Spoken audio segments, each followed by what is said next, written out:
महाराष्ट्र सरकारच्या या निर्णयामुळे महाराष्ट्राच्या ग्रामीण भागासह शहरी भागामध्ये उडाली खळबळ।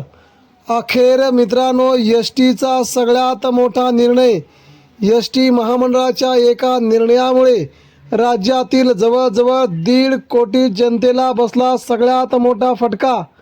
या सगळ्या लोकांचं आता एस टीनं फिरणं कायमचं झालं बंद। आता हाफ तिकीट बंद, सगळ्यांनाच लागणार आता फुल तिकीट। महिलांसह आता सगळ्यांनाच मोठा झटका। आता नेमके तुम्हाला काय करावं लागेल?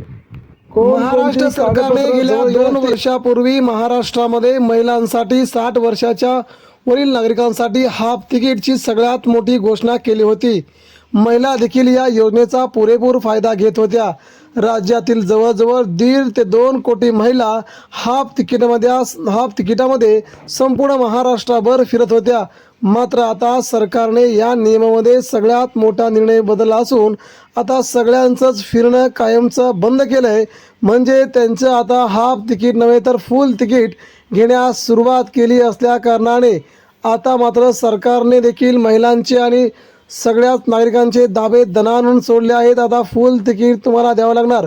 फक्त तुम्हाला या 2 गोष्टी तुम्ही जर केल्या तरच तुम्हाला तुमचं फुल तिकीट लागणार नाही, तुमचं हाफ तिकीट लागेल। तुम्हाला कोणत्या 2 गोष्टी करायच्या हे देखील बघूया। 60 वर्षावरील नागरिक असो किंवा 10 वर्षावरील कोणी नागरिक असो किंवा 70 वर्षावरील कोणी नागरिक असो, कोणी असो, महिला असो, पुरुष असो, विद्यार्थी असो, सगळ्यांना सरसकट सरकारने हा निर्णय लागू केल्यामुळे राज्यातील सगळ्याच नागरिकांना मोठा झटका बसलाय। रेल्वेने हा निर्णय कसा घेतला, का घेतला, यावरती वेगवेगळे निर्णय आले, सगळे नेते बोलले। मात्र यावरती आता शिंदे सेनेच्या प्रताप सरनाईक यांनी मोठा निर्णय घेत महाराष्ट्रातील सर्वसामान्य जनतेला याचा खूप मोठा फटका बसेल असं कृत्य केलंय। त्यामुळे महिलांना आणि सर्वांनाच आता तुम्हाला एस टीला फुल तिकीट द्यावं लागेल। त्यामुळे तुम्हाला गावाला जायचं असेल किंवा कुठे मुंबईला जायचं असेल किंवा कुठेच असेल तर तुम्हाला मात्र याचं फुलच तिकीट द्यावं लागेल। आता सरकारने हाफ तिकीट कायमचे बंद केलेले आहेत। नेमकं सरकार आता कुणाला देणार हाफ तिकीट ते देखील जाणून घेऊया। कोणत्या महिलांना, कोणत्या पुरुषांना हे आता हाफ तिकीट मिळणार आहे, तुम्हाला ते मिळवण्यासाठी तुम्हाला काय करावं लागेल। तेव्हा सरकार वेळोवेळी वेगवेगळ्या योजना तुमच्यासाठी आणत असते। तुम्हाला जे सोपं जाईल, तुम्हाला जे चांगलं असेल, याच योजना सरकार वारंवार तुमच्यासाठी आणत असते। आणि सरकारने अशा प्रकारची जी योजना आणल्यामुळे तुम्हाला देखील याचा खूप मोठा फायदा होणार आहे। आता सरकारने सगळ्यांचंच फुल तिकीट आता घेण्यास सुरुवात केली आहे। तुमचं हाफ तिकीट कायमचं बंद केलं आहे। कारण की बरेच लोक याचा दुरुपयोग करायची, काही काम नसताना तालुक्याला जा, जिल्ह्याला जा, कुठेही जा, कुठेही फिर, अशा प्रकारची त्यांची मजा चालू होती। मात्र आता सरकारने घेतलेला हा मोठा निर्णय मात्र खूप मोठा निर्णय आहे। यामुळे मात्र राज्यातील सर्व नागरिकांमध्ये प्रचंड संताप आल्याची भावना आहे।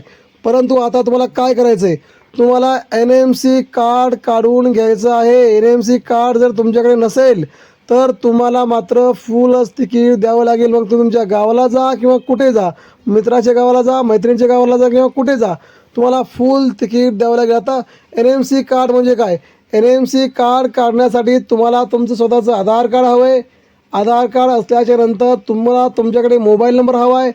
त्यानंतर तुम्हाला पुढची महत्त्वाची बाब म्हणजे या सगळ्या गोष्टी तुमच्यासोबत व्यवस्थित बसण्यासाठी तुम्हाला याचा सगळ्यात मोठा फायदा घेण्यासाठी तुम्हाला हाफ तिकीट घेण्यासाठी तुम्हाला NMC कार्ड काढून घ्यावं लागेल। NMC कार्ड जर तुमच्याकडे नसेल तर तुम्हाला या एकाही योजनेचा लाभ घेता येणार नाही। तुम्हाला हाफ तिकीट असून देखील तुम्हाला फुल तिकीट द्यावं लागेल। आता NMC कार्ड तुम्ही कुठं काढाल? NMC कार्ड हे त्या तालुक्याच्या, त्या जिल्ह्याच्या, त्या गावाच्या बसस्टॉपवरती किंवा तेथील बसस्टॉपच्या भागावरती जाऊन तुम्ही NMC कार्ड काढू शकता। ते तुम्हाला कार्ड खूप गरजेचं आहे, अत्यंत महत्त्वाचं आहे। जर तुमच्याकडे NMC कार्ड नसेल तर तुम्हाला एस टीतून मोफत किंवा तुम्हाला हाफ तिकीट दिलं जाणार नाही। सगळ्यांनाच आता सरसकट कुठेही जा तुम्ही, तुम्हाला फुल तिकीट आहे। तुम्ही हे काम केलं किंवा पुढील 2 दिवसामध्ये जर तुम्ही स्वतःचं हे कार्ड काढून घेतलं, तुमच्या घरातील व्यक्तींचं हे कार्ड काढून घेतलं तरच तुम्हाला हाफ तिकीट बसेल। अन्यथा कुणी जरी आलं, देशाचा किती जरी मोठा नेता आला तरी त्याला मात्र इथे त्याचं फुल तिकीटच द्यावं लागेल. तेव्हा दुसरा एक महत्त्वाची बाब म्हणजे तुम्हाला हे करण्यासाठी स्वतःचं आधार कार्ड, मोबाईल नंबर आणि बँक पासबुक देखील तुमच्याकडे असायला हवं. म्हणजे तुम्हाला या गोष्टी व्यवस्थित करता येतील किंवा एस टीचा तुम्हाला पास देखील करता येईल. म्हणजे मित्रांनो, एस टीचं हाफ तिकीट मिळवण्यासाठी तुम्हाला खूप मोठी कसरत करावी लागणार आहे. तेव्हा पुढील 10 तारखेपर्यंत तुम्ही तुमचं NMC कार्ड काढून घ्या, अन्यथा 11 तारखेपासून तुम्हाला तुमचा सगळा मोफत प्रवास बंद केला जाणार असल्याची सरकारने मोठी घोषणा केली असून तुम्ही या सगळ्या कायद्याचे बळी पडू शकता. तुम्हाला घरी बसून सरकार पैसे देणार नाही, तुम्हाला घरात राहून सरकार तुम्हाला 1 रुपया देखील देणार नाही. सरकारने हा निर्णय घेतला आहे. त्यामुळे आगामी 8 दिवसामध्ये तुम्ही NMC कार्ड काढून घ्या. तुमचं वय 60 असो, तुमचं वय 17 असो, तुम्ही 50 वर्ष असो किंवा तुम्ही 12 वर्षाच्या पुढे असो, प्रत्येकाला NMC कार्ड काढायचं आहे, जेणेकरून तुम्हाला एस टीचा प्रवास अर्धा हाफ मिळेल. अन्यथा तुम्हाला याचा लाभ घेता येणार नाही, सरकारने स्पष्ट केलं आहे. त्यामुळे हा सर्वसामान्य माणसांना सगळ्यात मोठा झटका मानला जात आहे किंवा तुम्हाला हे फुल तिकीट द्यावं लागेल. नक्कीच यावरती आपण सरकारबद्दल 2 शब्द द्या.